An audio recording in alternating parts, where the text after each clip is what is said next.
If I had to start my laser business from scratch in 2026, here are the 3 niches I bet on and 2 I would avoid completely. This is not based on vibes or what looks cute on Pinterest, but based on what I actually see working for real laser owners. By the end of this video, you'll be able to look at what you're already good at and pick a niche that actually can make you money. By the way, I'm Brandon, the co-founder of Laser Design Club, home of the Laser Profit Games, and I help laser makers turn their lasers into profitable businesses. Let's go ahead and jump in.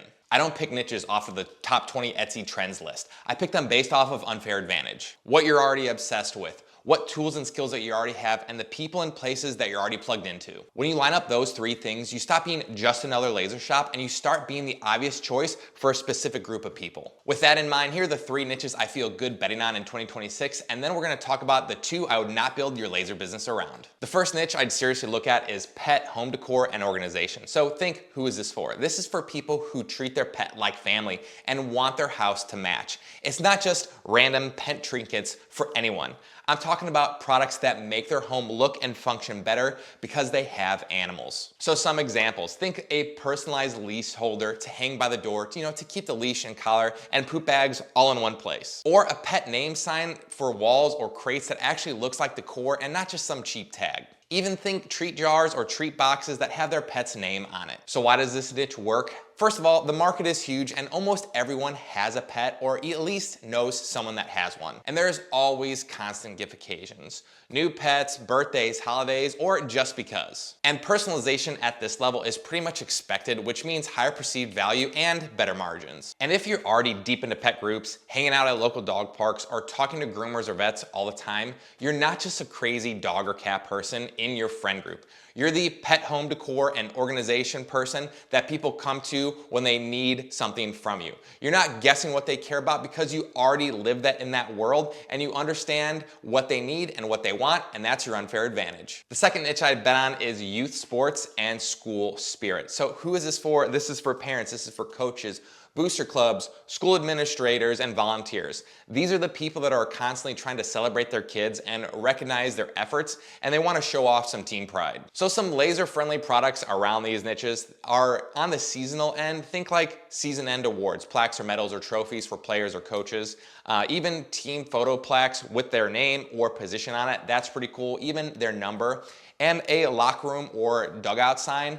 Also a senior night gifts, or even a thank you coach gift from the entire team. So why is this niche so powerful? Well, the fact is that teams renew every single season, and sometimes there's multiple seasons even in the same year. So that's built-in repeat business just for you. And orders tend to be in bulk. Think 10, 20, 30 items all at once of the same thing. Plus, it's emotional, which means parents will absolutely spend to celebrate their kids. So if you already coach or have kids in sports, or you work in a school, or you just spend a lot of time around youth leagues, then you have an unfair advantage here. Because you already know the coaches, you understand the season rhythm, and you have direct access to the decision makers. Someone random on Etsy doesn't have that, and you do. The third niche that I bet on this year is weddings and events. So who is this for? Pretty self-explanatory, but brides, wedding planners, venues, and people throwing showers or birthdays or even bigger parties. And they all want the same thing. They want their event to look intentional and photograph well. Think Instagram worthy. So some laser friendly products in this niche would be welcome signs at the entrance, seating charts, table numbers,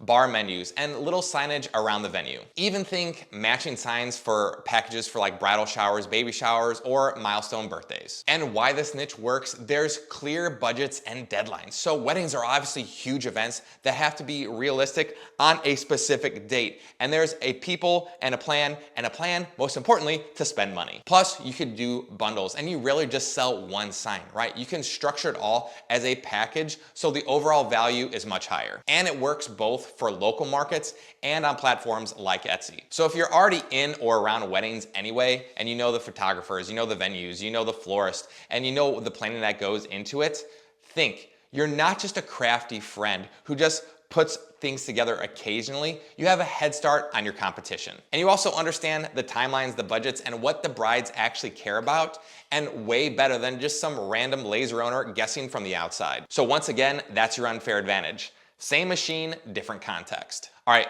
let's talk about the 2 niches that I would not build my business around in 2026. The first niche to avoid would be cute home decor for anyone. This is the default trap. Now, cute home decor is stuff like generic farmhouse signs, random quotes, or seasonal trinkets that could live in any house. When I ask, who is this for? And the answer is basically anyone with a wall, that's the problem. This is why.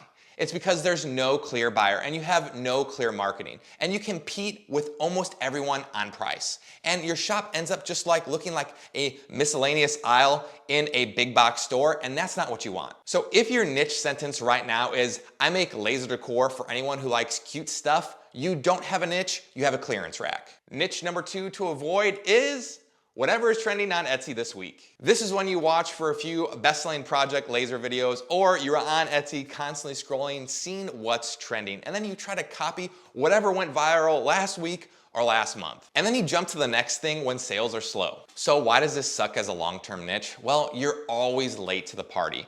And by the end, you're gonna see it. The leaders already have all the reviews and so much better ranking than you do. And you never build compounding skills or an audience in one area. Your business also becomes permanently unstable, and it's exhausting. You're basically trying to build a business around other people's leftovers. Instead of just copying whatever blew up for most recent orders, let's use this instead of what you already have going for you. So this is where your unfair advantage comes back into play. So that's the question.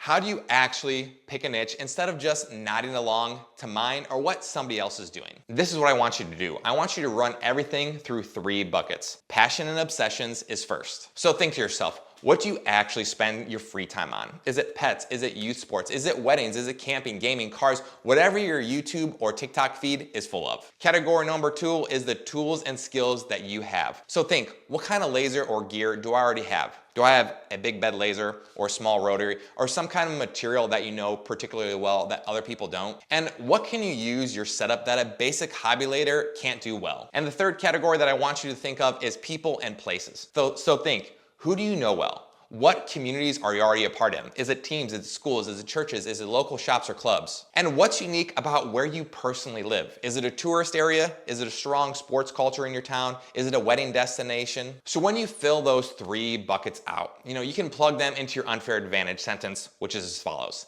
I have an unfair advantage serving this type of person with this type of product because this combination of passion, tools, and people. So for example, I have an unfair advantage serving youth sports teams with awards and signage because I already coach and I know all the league organizers, and I have a laser that can handle bigger pieces. That points directly to who you serve, youth sports teams, what you sell, awards and signage, and why you're better than a random laser shop. You're actually in the world and you understand their language. So when that sentence feels true and specific to you, you've found your niche. It's not just cute stuff anymore. It's gonna be a corner of the world where you're not just another option, you're the obvious one. If you want help actually finding your unfair advantage and putting that in a sentence, I put together this free unfair advantage worksheet, and I could walk you through the entire process with the 3 buckets, and at the end, you're gonna have your unfair advantage sentence. Now, this is actually the first thing that we do with new players inside the Laser Profit games before we even touch a single product or run a single ad. So you can go ahead and grab this in the description. There's a link there just for you. So once you've got your unfair advantage and your niche sentence, and that's when we start to build the 3 product lineup,